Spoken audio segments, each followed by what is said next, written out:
New middleweight champion Dricus du Plessis की ये क्या अमेजिंग विन थी। पूरे 5 राउंड्स तक कांस्टेंट प्रेशर डालने के बाद एक इनसेन वॉर करने के बाद ड्रिकस डु प्लेसी ने शॉन स्ट्रिकलैंड को बीट कर दिया बाय स्प्लिट डिसीजन। दोनों फाइटर्स ने एक दूसरे के साथ ब्रॉल किया है, बट अगर ड्रिकस डु प्लेसी की बात करें तो वो इस पूरी फाइट में शॉन स्ट्रिकलैंड के पास वॉर को लेके आया और पूरे 5 राउंड्स तक उसने शॉन स्ट्रिकलैंड को प्रेशर किया है। इस फाइट से I think Dricus du Plessis ने सबको रॉन्ग प्रूव कर दिया है, क्योंकि आई डोंट थिंक सो कि किसी ने भी सोचा होगा कि चैंपियनशिप राउंड्स में भी, यानी कि राउंड 4 और राउंड 5 में भी Dricus du Plessis Sean Strickland पर कांस्टेंट प्रेशर डालेगा, उसको टेक डाउन करके ग्राउंड में लेके जाएगा और इस पूरी फाइट में शॉन स्ट्रिकलैंड को जरा भी रिदम पकड़ने नहीं देगा। ड्रिकस डु प्लेसी के गैस टैंक को देखकर मैं स्टिल शॉक में हूं, क्योंकि एक तो उसने पूरे 5 राउंड्स तक शॉन स्ट्रिकलैंड को प्रेशर किया है और सेकेंडली वो शॉन स्ट्रिकलैंड के साथ फाइट कर रहा था, जो बेसिकली ऐसा फाइटर है जो कभी भी अपनी फाइट्स में टायर्ड नहीं होता है और बेसिकली अपने हर एक ओपोनेंट के ऊपर लेटर राउंड्स में प्रेशर को मेंटेन रखता है। बट यहां पर ड्रिकस डु प्लेसी ने शॉन स्ट्रिकलैंड को जरा भी चांस नहीं दिया और पूरे 5 राउंड्स तक शॉन स्ट्रिकलैंड के ऊपर प्रेशर को मेंटेन किया। Fully gas Dricus du Plessis is a scary fighter भाई। स्टार्टिंग ऑफ द फाइट में शॉन स्ट्रिकलैंड मैक्सिमम एक्सचेंजेस को जीत रहा था, जहां पर वो ड्रिकस डु प्लेसी को अपने स्ट्रेट पंचेस, स्पेशली अपने जैब से डिस्टेंस को मेंटेन रख रहा था। और उससे इंपॉर्टेंट चीज, जब भी ड्रिकस डु प्लेसी उस पर लेग किक को थ्रो कर रहा था तो हमेशा शॉन स्ट्रिकलैंड वो लेग किक्स को चेक कर रहा था। But still leg kicks check होने के बाद भी ड्रिकस डु प्लेसी ने लेग किक्स को थ्रो करना बंद नहीं किया और राउंड 2 ऑनवर्ड्स हम देख सकते हैं कि ड्रिकस डु प्लेसी अब अपने फाइटिंग स्टाइल में एडजस्टमेंट करने लग पड़ा। वो अब नॉट ओनली लेग किक्स को थ्रो कर रहा था, बट वो बॉडी किक को भी थ्रो कर रहा था, इवन हेड किक को भी थ्रो कर रहा था। और क्योंकि वो शॉन स्ट्रिकलैंड को हेड हंट नहीं कर पा रहा था, तो इसीलिए ड्रिकस डु प्लेसी ने स्टार्ट कर दिया शॉन स्ट्रिकलैंड की बॉडी को टारगेट करना।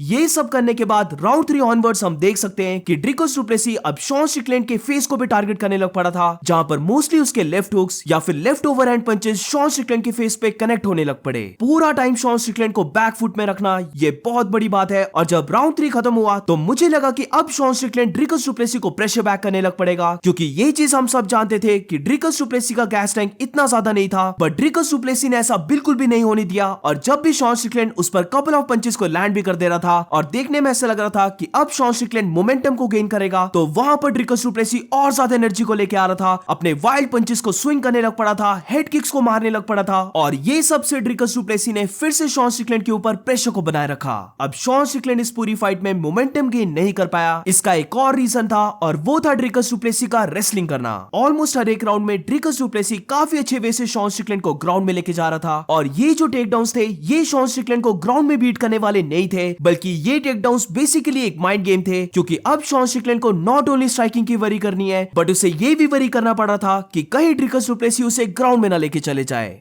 वैसे तो इस पूरी फाइट में दोनों फाइटर्स ने ब्रॉल फाइट की है, बट राउंड 5 के लास्ट 30 सेकंड्स में फाइनली शॉन स्ट्रिकलैंड अपने प्रेशर को पुट ऑन करने लग पड़ा, जहां पर इस प्रेशर की वजह से वो डीडीपी के ऊपर बिग राइट पंचेस को लैंड भी करने लग पड़ा। बट आई थिंक तब तक बहुत लेट हो गया था। ओवरऑल ड्रिकस डु प्लेसी ने बहुत अच्छी फाइट की है। उसने नॉट ओनली शॉन स्ट्रिकलैंड के साथ स्ट्राइकिंग की है, बट उसने रेसलिंग भी की, उसने लेग किक्स को भी थ्रो किया, बॉडी किक्स को भी थ्रो किया, इवन उसने हेड किक्स को भी थ्रो किया, जो बाय द वे लैंड भी कर रही थी। और इन्हीं सब वेरियस अटैक्स की वजह से ड्रिकस डु प्लेसी इस फाइट को जीत गया। I thought Dricus du Plessis को ये फाइट एक यूनानिमस वे से जीतना चाहिए था, जहां पर फर्स्ट टाइम देखने के बाद मुझे ऐसा लगा कि ड्रिकस डु प्लेसी 3 राउंड्स को जीता है, बट ये फाइट स्प्लिट डिसीजन गई। नेवरदलेस ये फाइट एक काफी क्लोज फाइट थी। तो ओवरऑल इस फाइट को देखने में बहुत मजा आया, क्योंकि दोनों फाइटर्स ने पूरे 5 राउंड्स ब्रॉल किया है। सो इस वीडियो में बस इतना ही। अगर आपको वीडियो अच्छी लगी हो तो please make sure to like subscribe. मिलते हैं नेक्स्ट वीडियो में।